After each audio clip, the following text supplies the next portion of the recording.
underline. Omong dikit tapi nyelekit. Bersama Om Bob. Temukan di channel YouTube Om Bob Indonesia. Om Bob, Ketua Mahkamah Agung mengeluh kekurangan hakim karena jumlah hakim saat ini yang bekerja di lembaga peradilan tak sebanding dengan kasus yang harus ditangani. Bagaimana Om Bob menggarisbawahi masalah ini? Dikatakan oleh MA bahwa darurat butuh hakim. Ya. Hakimnya kekurangan. Betul. Kalau lihat volume perkara katanya dibutuhkan hakim 12.000 orang.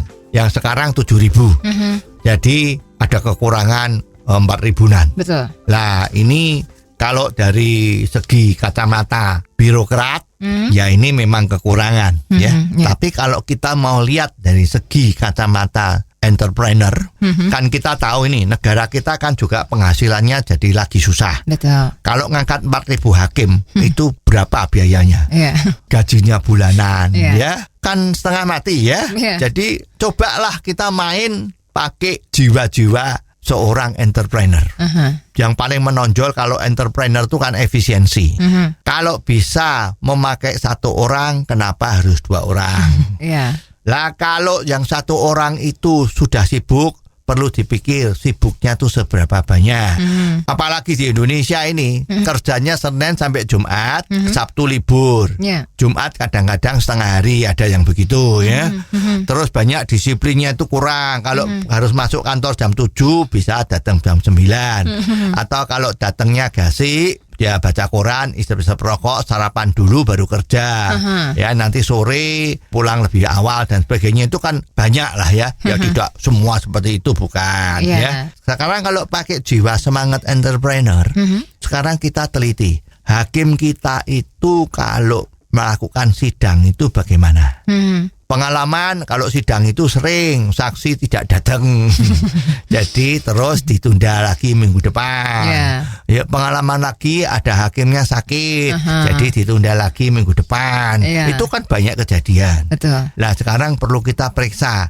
Kalau memang hakim-hakim kita itu kerjanya itu masih kurang banyak jamnya, yaitu kurang efisien, ya apakah bisa khusus untuk pengadilan itu jam kerjanya jangan sampai jam 4 atau jam 5 sore, tapi bila perlu sampai malam. Apa ini tidak ada lemburannya? Nah, pegawai negeri kan dibayar atas dasar tanggung jawabnya, ya. Itu bisa aja dengan alasan seperti itu, ya. Nah, setelah itu apakah ini bisa membantu kekurangan hakim ini? Kalau masih kurang bisa membantu, kalau memang selama ini hakim-hakim kita itu kerjanya luar biasa efisiennya, nah sekarang kembali dilihat. Dari soal pengaduan-pengaduan masyarakat atau urusan-urusan yang harus disidang di pengadilan, itu apakah semua urusan itu memang sudah diseleksi? Jangan-jangan sebetulnya urusan ini cukup di stop sampai di polisi, tapi karena ada desaan-desaan sesuatu menjadi harus ditingkatkan ke pengadilan. Juga bisa saja urusan-urusan yang kecil, ada yang nyolong ayam, ada yang kemarin itu mengambil kayu, ya seorang nenek tua itu masuk ke polisi terus nggak tahu sebabnya, tiba-tiba ya hal-hal seperti ini juga masuk di pengadilan. Nah kalau urusan-urusan yang tidak mempunyai nilai yang tinggi di dalam segi kriminalitas, ya itu ya hakimnya 12.000 atau 15.000 juga kurang. Justru mestinya di sini harus melakukan reformasi di dalam penentuan kasus-kasus apa saja yang bisa masuk pengadilan, yang masuk ke polisi sebagai penyidik pertama bagaimana, itu harus berani mengambil keputusan secara diskresi untuk menentukan apakah kasus ini perlu diteruskan sampai pengadilan atau cukup sampai di polisi, cukup didenda. Ya jadi jangan semua itu dimasukkan ke pengadilan semua, ya hakim akan menjadi kurang.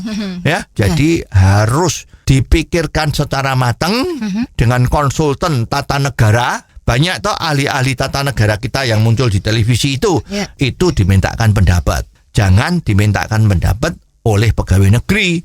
Ya kalau pegawai negeri diminta pendapat ya tambah pegawai lebih bagus karena kerjanya lebih ringan, begitu kan? Nah ini coba tolong ditelaah dengan betul. apakah keluhan ini memang perlu ditanggapi dengan solusi menambah jumlah hakimnya.